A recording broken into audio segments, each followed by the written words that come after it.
Picked the wrong week to quit sniffing glue.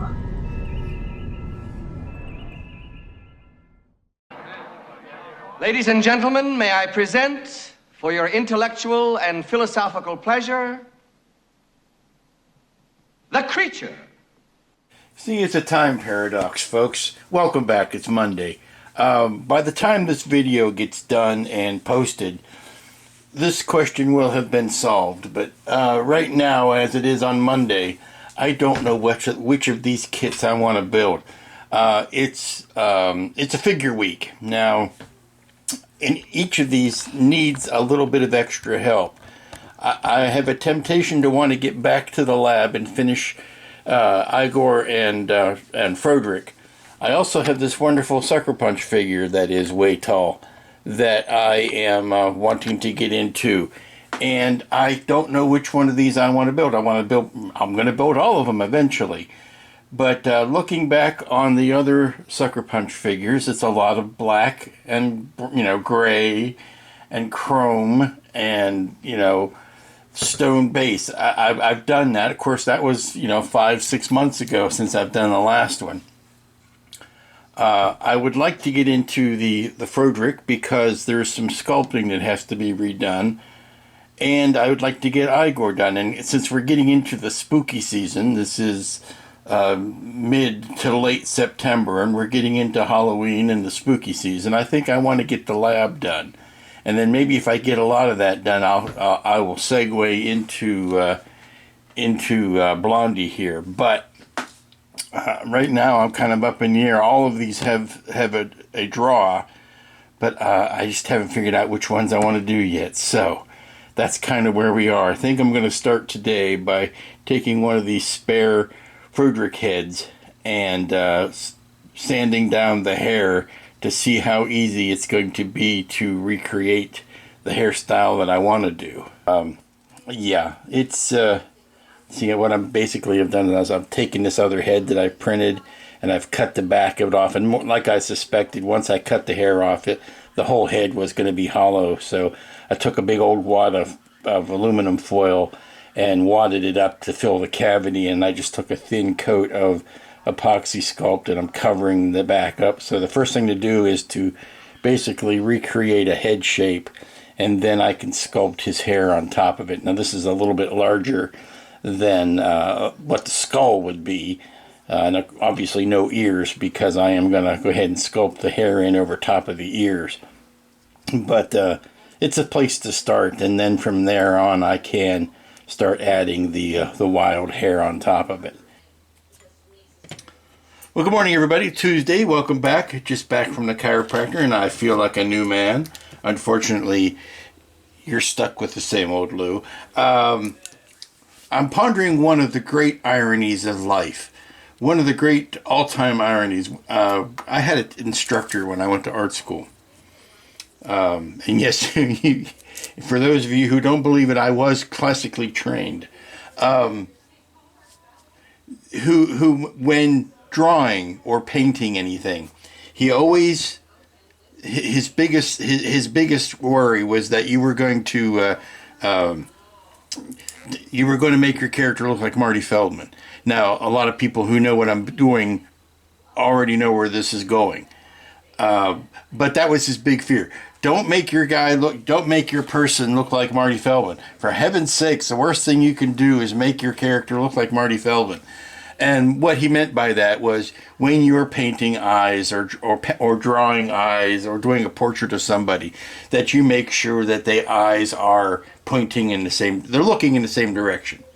That's why I have a tendency to favor doing cyclopses, because they've only got the one eye and you don't have to worry about making the other eye match the gaze. So his biggest fear was that you would turn something into Marty Feldman. So the irony, of course, is I'm painting Marty Feldman and I'm trying to make the eyes look like Marty Feldman on purpose. Now, it's a brilliant sculpt, and it does have the eyes already wall-eyed like Mr. Feldman's eyes were. I have to say, he certainly made the most of his look. If you're going to have a distinct look like that, you can do a lot worse than Marty did with his. He made a whole career out of it. So got the eyes, and I did this yesterday while the head here on Frederick was curing. And the only last bit I need to do is to put in the pupils. I have painted everything around the eyes. I've gotten, let's see if I can get some light in there so you can see what's going on. I painted this baby blues in, which he had striking blue eyes. Now I just need to put the pupils in, and we'll see how well that goes. Now I'm doing what is sculpted in here, not necessarily my own invention. I'm taking the cues from what is sculpted in here.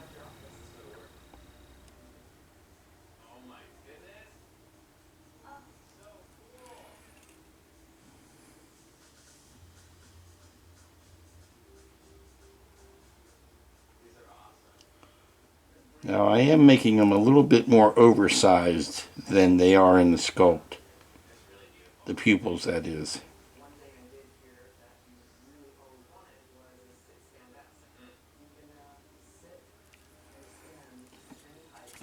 And there you go. I will wait for these to dry, and then I'll put a gloss coat over top of everything so that it really draws out the glossiness of his eyes. But that's pretty much done. I had, for a fleeting moment, thought about lighting the lamp here, because I thought maybe that would help with the fact that this character is so stooped over, and that you would never see that beautiful face, that was the beautiful sculpture of the face. But it's just one bridge too far, because I could remake that lamp just fine. It's the way his arm is posed, because it would mean hiding a wire up in the side of his arm and then trying to drill out to go down the body and into the base, and I think that's just a little too much to ask. It's the way it sits like this. It's just a wee bit much to try to run even the smallest wire to that lamp. So we're just going to give it the indication of a lamp and be done with it. But again, I'm trying to find all of these suitable blacks and near blacks and almost blacks, because when it comes time for the next Sucker Punch gal, I'm going to be running into that same story again about how to have the blacks and the grays stand out from each other. Alrighty, so we're coming up on the end of Tuesday, and I have all but finished Mr. Igor, and I'm continuing work on Frederick, starting to sculpt in some new hair. Forgive the pose, but I want to see how the raw sculpture, I want to see how this thing underneath, how it is. That looks kind of like Donald Sutherland, to tell you the truth, in Invasion of the Body Snatchers. How the basic 3D printed piece will paint up before we even start adapting it. But if you'll look at the young mister, I think I just put some mud on the bottom of his shoes and on his cloak where it might drag in the mud. But I think that's a lot to be happy for. And if I never end up putting Frankenstein in the lab, I think Igor would be great just by himself. I do want to put Frederick in there. I just don't know if that's the Frederick I'm going to go in with. The more I look at it, the less I like it. I have to become enamored with it again before I decide to put it in there. But I am more than happy with how Igor turned out. Hope you'll pardon the midweek interruption. I don't normally show up on camera midweek, but it's Wednesday. I've made an executive decision. And I am going to be scrapping this figure. Not that it's not a fine figure, it's just not Frederick Frankenstein. It's Willy Wonka with a stethoscope, basically, is what it is. Which makes it fine for that, but not for what I want. And it's not to say that I couldn't do an epoxy sculpt bow tie or cravat and a hat and make this Willy Wonka at some point. It's just not Frederick. I tried working with the head. I tried adding more putty to the nose to try to make the profile better. Tried working the hair. And once I got to all that, I realized even if I did all that, to a point I was happy with, this was never going to be Frederick Frankenstein. The jacket is all wrong. What I'm looking for, and if somebody out there has one, a 3D file that I could graft that head onto, then that'd be great. But what I'm looking for is a doctor in surgical scrubs. Something with the tight surgical gown here, maybe rubber gloves, maybe not. But it's not just the fact that this jacket has big lapels and big cuffs. It's the wrong length. It's over these striped pants and boots, which are wrong. It's just too much. It just tips the scale too far into not being worth the work to make it look good. Particularly since the sculpt on Igor is so superior that it really doesn't hold a candle. That Gene Wilder does not hold a candle to this Marty Feldman. So I'm going to be happy with putting Igor on the Stan Arts Frankenstein lab base. And if somebody somewhere someday makes a better Frederick, then I will certainly 3D print that. Or if they make a resin kit, I'd be happy to buy that, and provided, of course, it's already in the 1/6 scale, and add it to this set. But I just can't see adding that subpar Gene Wilder figure to the wonderful Stan Arts diorama with this wonderful Marty Feldman likeness. So there. So now it's Wednesday. Scratching my head trying to figure out how to finish out the week. I've got 2 kits coming that I think are going to be spectacular. I think they're both, well, one of them's kind of different than what I've done. It's kind of on the same vein, but it'll fill in another kit that I've already done. And the big one that I'm looking for might just make me break my embargo against hanging things from the ceiling. That's how good it's going to be.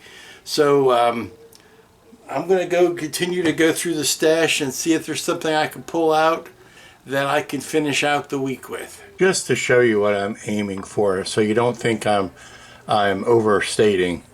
This is the pose that I'm presuming the kit wanted to emulate, but this is the gown, and see how it goes down into. There's no cuff there. There's kind of a baggy sleeve, no cuff. It's into a rubber glove.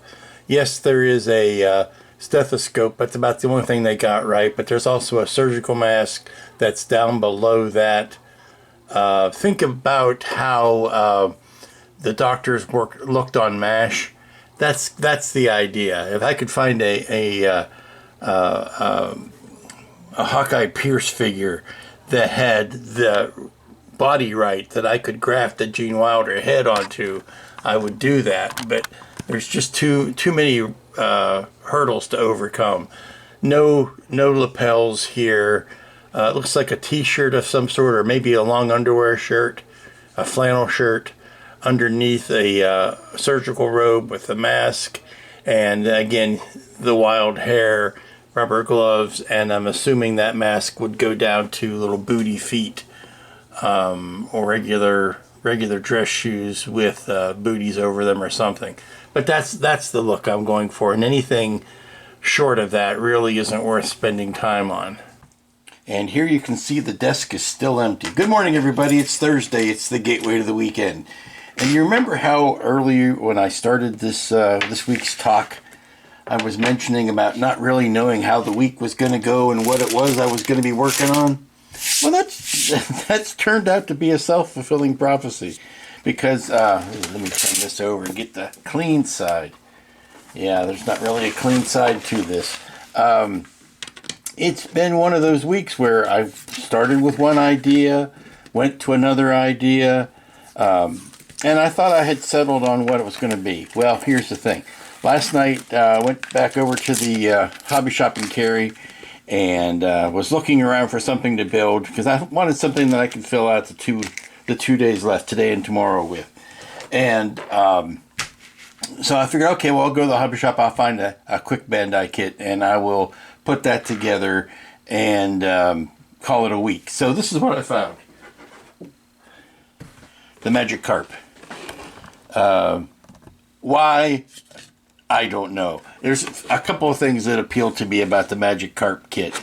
And I think it has to do with finishing Igor and Marty Feldman. He's got Marty Feldman eyes. It's what attracted me to it. Marty Feldman eyes on the Magic Carp. So I figured, okay, I can make a thematic thing out of that. I can build this carp, take a couple of days, paint it up, maybe add some features to it. It'll be a fun build. Because I tell you, I really don't care for... I appreciate people who do Gundams. I don't really care for a lot of the Gundam designs that I see. There seems to be two major designs. One is, all pointy and spiky, and the other is the rounded tank-like things. And I've built one of those before, a long time ago, a couple of years at least. I built one of those, and I don't get a lot of challenge out of them. So that's why I have a tendency, if I'm going to pick a Bandai kit, it's going to be something like the cup noodle or the Magic Carp or something unusual. So I picked up the carp and I'm going to bring it home. I'm going to build that. I got some ideas percolating, and then I checked my tracking on a couple things that I've got incoming. And one of them's supposed to arrive today. And if it comes, I'll check the mail. By the time the mail comes today, I'll know whether I'm going to be working on it. And if I do, then it's something that I can finish in the next day or two and get done with the week. And it still kind of matches the theme for the week. So I'm currently twiddling my thumbs, waiting for the mail to come. Well, huzzahs and handsprings. The mail has come, and I have got what I was hoping for. This is the 1/6 scale Morlock that is meant to go with the Time Machine. This is from the same fine gentleman who makes the Time Machine, Mike's Models. This came from an outfit called, it's come from Lil Monsters in Yakima, Washington. And this is going to be what I'm working on for the next couple of days. It looks... it's a lot bigger than I thought it was going to be. I wasn't expecting this really huge base, but that's going to be neat. We're going to clean these parts up, get them joined, get it.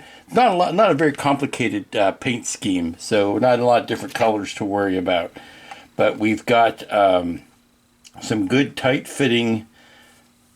There's a face a mother could love. It looks. I think I went to high school with that guy. I think he was in a heavy metal band. But yeah. We're going to get this together, get some primer on it, and if we get that much done today with the puttying and the primer, I think we're going to be in great shape, and this will make a wonderful companion piece for the, not only does it work next to the Time Machine, as in the cave, but if you look carefully, sharp-eyed viewers of the Time Machine will notice that some of the same laboratory equipment that was in the StanArts kit, those props were used widely through Hollywood, and in that Morlock cave you'll notice a couple of those same pieces of equipment. So you could technically put this, I could take one or two of the pieces of the lab equipment and put it around this cave and it would still be appropriate. The only thing that's kind of worrying me, it's not a big worry, but it is kind of concerning, is that while this is hollow, or was hollow cast, this is solid. This is a solidly packed Morlock, and I'm kind of concerned about the weight. But we're going to end up having to pin this to the base somehow. See, that's how tall it is. Getting this pinned to the base somehow. This is the front. Obviously, you can tell by the skull here, and it looks like it wants to go like this. But I need to see exactly where on this base his little feet should go. And I'm probably going to have to pin those with a substantial piece of brass pin or steel pin to make sure that he does not fall off. But I'm going to do a slight bit of cleanup because that's all that's needed. These are very clean pieces. I think the best thing to do is going to be to go ahead and put them in and then putty up the joints. And then, actually, you know, those don't really need much of any cleanup. Just a quick how do you do with a sanding stick. And I think I can do that with the, yeah, I mean, that's right down the hair, but that's beautifully molded. But I can go ahead and putty up these joints and do the cleaning and the cleaning up the joints and any mold lines at the same time. Man, he looks familiar. That's gonna haunt me. I gotta figure out who that is that reminds me of. But yeah, it's gonna go together well, I think, and it'll be a nice way to finish out the week. And what has to be a land speed record for building, I've got the Morlock put together, and I've got the joints puttied with the epoxy sculpt, and I'm letting that set in. And now I'm trying to figure out the best way to attach it to the base. It almost wants to go at the top of the base like this, and you know, getting ready to jump down on the time machine. But that takes up a lot of space. That takes up a lot of room, and that room is at a premium right now. So I'm thinking that even just doing something like that, and kind of building out a foothold for his right foot, and using half the base as a backdrop, and then I could run a brass pin into it, kind of attach them this way into the base. It might even do something like that. That's even a better orientation, like that, rather than this. I think that will save me the precious amount of shelf space. Plus, it gets his face down to where you can look up at it and see it. I don't want to repeat the problem I had with Igor, that you have to really be up under him to appreciate the detail. So something like that, I think, is going to work. I just want to build up this rock face right here, so that I've got more purchase for his foot to stand on. And that still gives me all this detail in behind him. Alrighty, it looks like we've got our pins pinned down. See what I did there. Getting that setting up and curing is going to be important, because I need to get some primer on this if I'm going to finish it in a couple of days. Bases like this, to me, they go very quickly. They're abstract paintings. They are, there's not something where you have to fuss over every detail. You can get away with a lot of, and I say get away with, you can accomplish these with a lot of dry brushing and some washes, and it's not the most complicated thing in the world. Picking out these bones, I've got a bone to pick with you.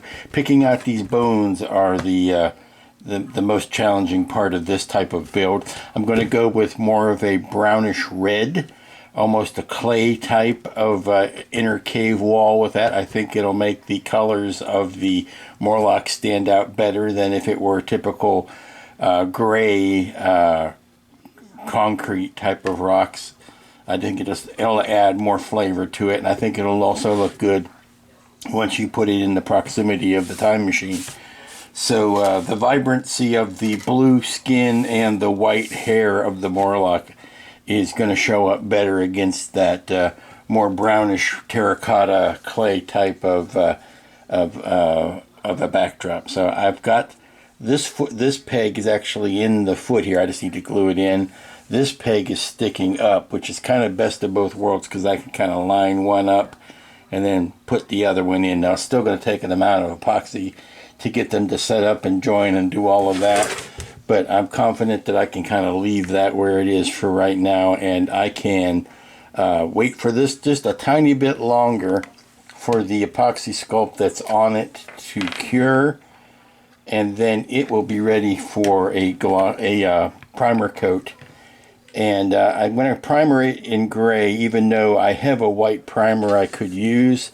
I want to primer it in gray so that the shadows of the hairs are already kind of baked in. It does a bit of appreciating at the same time. Plus, it'll dull down the blue skin they won't look quite so so vibrant a blue. They will look more of a muted blue. Hey everybody, it's Friday. It's the last work day of the week, and I'm fairly confident I'll be able to finish up the Morlock today. I've had a tremendous morning while the radio's been playing, and I haven't been able to listen or turn the camera on for, because we've got copyright music in the background. But I started this morning with bass, and I wanted to put I think last night before I went to bed, I'll take it back. Last night before I went to bed, I put a dark wash over top of the primed piece. This was just primed with a, terracotta red primer out of the spray can. Sprayed it on there and let that dry for a few hours. And then I went over it with a gunk coat, which was half brown, no, maybe three-quarters brown with a touch of black, really watery. Souped it all over the thing and then wiped it off with a paper towel here, shop rag. And that gave me the base coat. Well, I left that sit overnight. This morning I got up and I just did a little bit of dry brushing with I think this is the wooden deck tan, and then a little bit of pale sand on the bones, but to call those out. But I'm very happy with how this base turned out. So I put that to the side and started working on Johnny Morlock here. And it's all about, I was roughing in the color, and it's all about finding the right combinations of things. These are the colors that are roughed in. I'm going to do some finessing after everything is dried. I started working on the face. It was basically let's see, that's the sky blue Tamiya. I had some left over from the spinner. That's why it has an S on it. It was from the spinner. And it was like a creamy blue, and I made that as my base coat and went over top of it with this Model Air, and it is the faded blue, the color I use for blue jeans. And it gave me such a nice creamy blue that I was really happy with how it turned out. And a lot of times, if you mix your paints right, if it's right the first time, you don't have to do it 6 times like I want to do, and things go a lot quicker that way. So what I've done is I've pre-shaded a lot of the skin. I've also gone in and kind of masked in where the hair is. I'm going to be doing highlights of white over top of that, but I wanted a warm gray underneath that. And I know it's maybe a bit of a cheat, but I used a little bit of metallic in his loincloth here because I realized the original color I had was more of a dark brown, and that didn't stand out very well against the background. So I did put a little bit of metallic in there, a little futuristic chainmail-y type of thing. And these are all colors that have been, like I said, they've been masked in, and I'm going to be refining these throughout the day. Had a little divot in here on his belly. He had a C-section scar that I needed to fix. I still would like to go in with a very fine tip Dremel and knock down some of these things that really didn't show up until after I had started painting, where you can see mold lines, little raised bits here from the 2-part molds. Honestly, they weren't that noticeable when I had hit it when I was painting it with the primer. For some reason, when I started doing the highlighting of the hair is when they really started showing up. So a fine tip on the Dremel will take care of those. I'm kind of letting everything dry here for a hot second or two, and then I will go in and start doing the refining. And really, it's just the area where the skin meets the hair that needs to be refined. And then we'll be ready to call this one done. So my goal is to get this done today so that I can put it up next to Igor and call it a done week. Yeah, this might look like a step backwards, but it actually, I think I've got a method to my madness. I was painting in the hair, and it was the fur, and it was looking awfully flat. So I decided what he needed was some root touch-ups. And I just went back in just down the parts here. You can see that definite center part there. I just went over that with some browns and some blondes, and I'm letting that dry in, and then I will do one last highlight or dry brush of what I'm actually not even using white. I think the lightest I've got is wolf gray that I'm using, and then I might just a touch here or there of actual white, but I think it gives me a depth to the fur that I wasn't getting just by, you know, the limited palette of grays and white that I was using, or the gray and light gray. I'm gonna let this dry. It is it's coming up on noon, and that'll by the time I get back from lunch, it'll be time to do a final dry brush on the fur coat, and then maybe work a little bit more on, well, you know, I can do that now while everything else is drying. I can go in with a wash and just bring out some contrast in his eyes, or the slits where his eyes are, since the eyes aren't really open, and maybe work on his mouth a little bit, get those chompers. That's something I could do. I check a reference to see whether his fingernails and toenails are a distinct color or not. Alrighty, work is continuing on the Morlock, and I've got to find a catchy name for him. He's not Timmy the Bolian. He is, I don't know, Gary the Warlock. Something like that. Gary the Morlock. But you'll notice I took some of the wolf gray, the ghost gray, and did a dry brush over the browns, and it gives you I think a richer look. Now there are as many as 6 different colors going on in here, and it's what happens when you have a resin kit of a furry subject or a hairy subject, whether it's Chewbacca or a Morlock or something that has hair on it. It's tough to replicate that texture because real hair has all these different variations and tones and undercolors and things like that. So you just have to kind of simulate the best you can. You're never going to get the texture that you're looking for. So you make up for it where you can. Now, I did take, as much as I said I wasn't going to, I did take a final swipe at it just on the highest peaks with an actual white. I wanted to trying to stay away from the white. Now, I know the costumes were fairly cheap looking white wigs, but there's no reason why we can't do a little better than that. So just on the highest spots did I throw any actual white in. That's what I'm doing here now. I have to go back with a smaller brush and just touch these white, just these edges where we run the border up against the blue skin underneath it.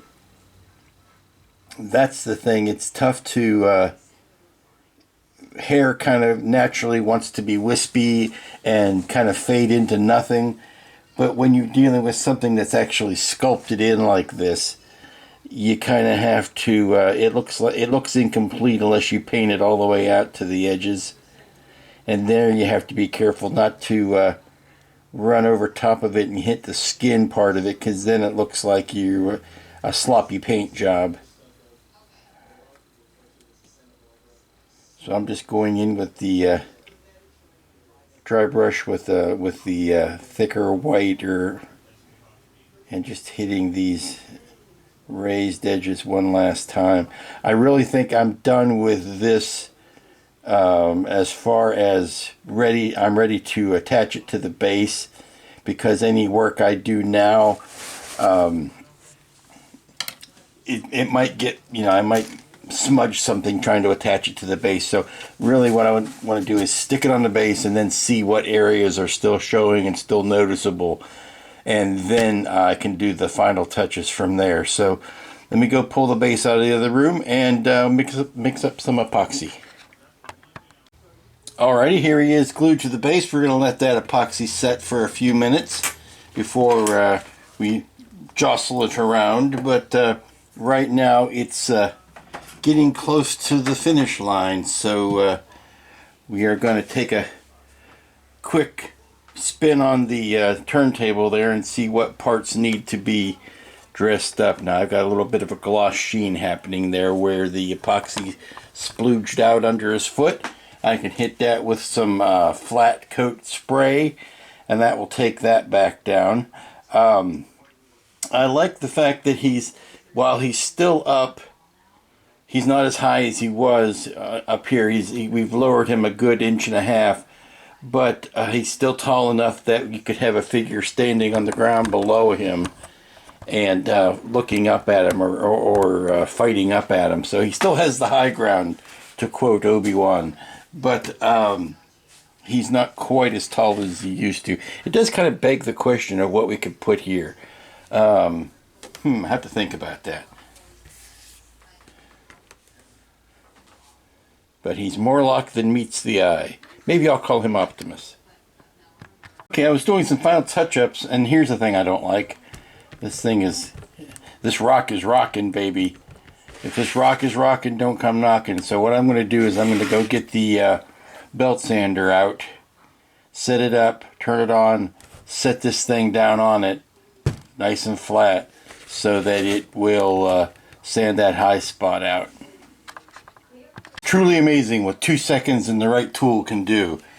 Now this is nice and solid. All I had to do was turn the belt sander on, set it down here for a couple seconds, run it back and forth over the belt, and the result is a lovely flat sitting thing that does not rock. I'm forcing that. It's actually very stable. Here are the two pieces together, and that all but settles it. I need a seated George figure. I need some sort of, maybe a figure where George is in the chair and he's looking up and backwards at the Morlock that's getting ready to attack him. But those two just make wonderful companion pieces to each other.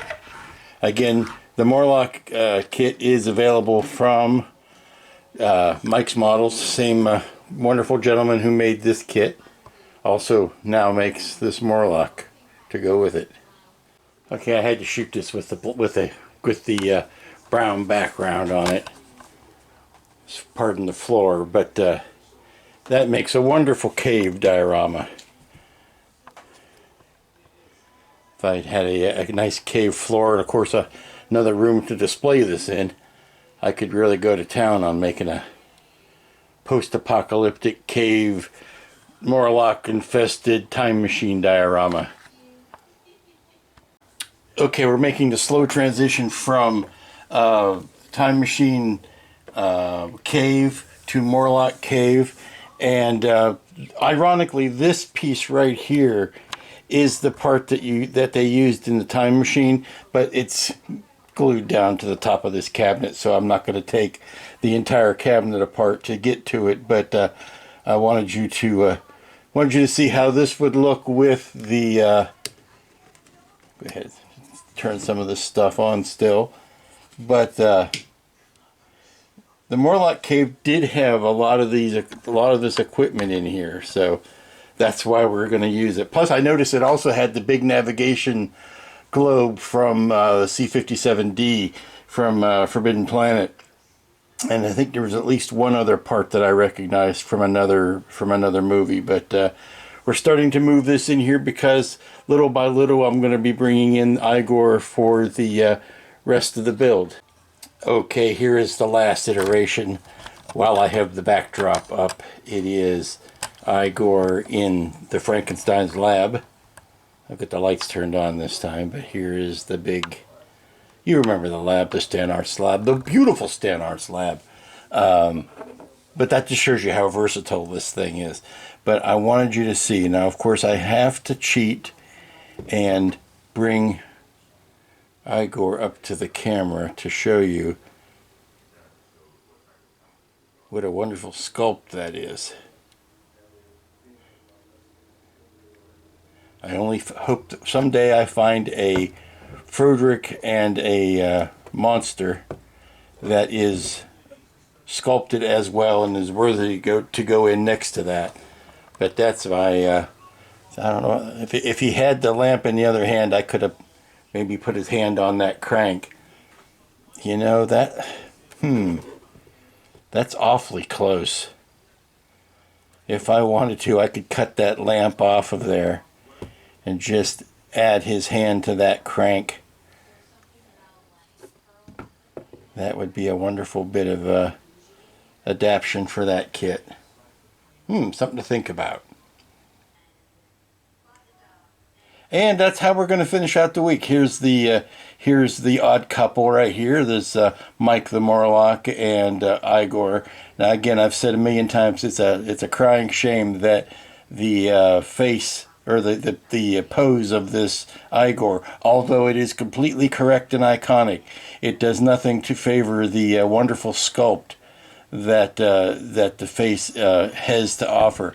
I simply wish, and I've said it before, I'll say it again, that we get a Frankenstein and a monster to match it, because that would be a wonderful wonderful backdrop using that Stanar slab. But this is how we are going to finish out the week, with a little Morlock and a little Igor. Friends, that's going to do it for this week. Remember when I said back at the beginning that I didn't know what the week was going to be? Lived up to that moniker. Now, this is probably the first time in quite a while that plans shifted that much in the course of 1 week. Look at that little face. Look at that Poonam. Look at that. Only a face a mother could love. But the plans shift and things become available, and things all of a sudden you just have to keep nimble. Oh, you shush! Turn you off. I can turn the compressor off with my toe. There you go. Glad you had to hear that. But that's how the week went. A couple good resin figures, a couple quickie paint jobs, and next week get ready, because we're back into the land of flesh tone and shades of black. I'm going to start on that Blondie figure. Not the Debbie Harry, the Blondie from Sucker Punch, although a Debbie Harry Blondie figure would be quite nice to try to paint as well. Cleaning my brushes, pardon me. I will tell you that in the mail coming on Tuesday, hopefully Tuesday, I'll show it when it comes here. I've got a big project coming. Not the most, not the toughest thing to paint, but huge, and I think it's going to be a fun lighting solution on that too. Like I said, it might help me get over my embargo about hanging things from the ceiling, because it's got no landing gear. That tells you right away what it is. It's got no feet, it's got no legs, it's got no way to sit unless it's hung. So until next week, when we discover what that is, y'all be good, be safe, be smart. Go out and play. It's beautiful outside. Kick some leaves around, and we'll see you here next time.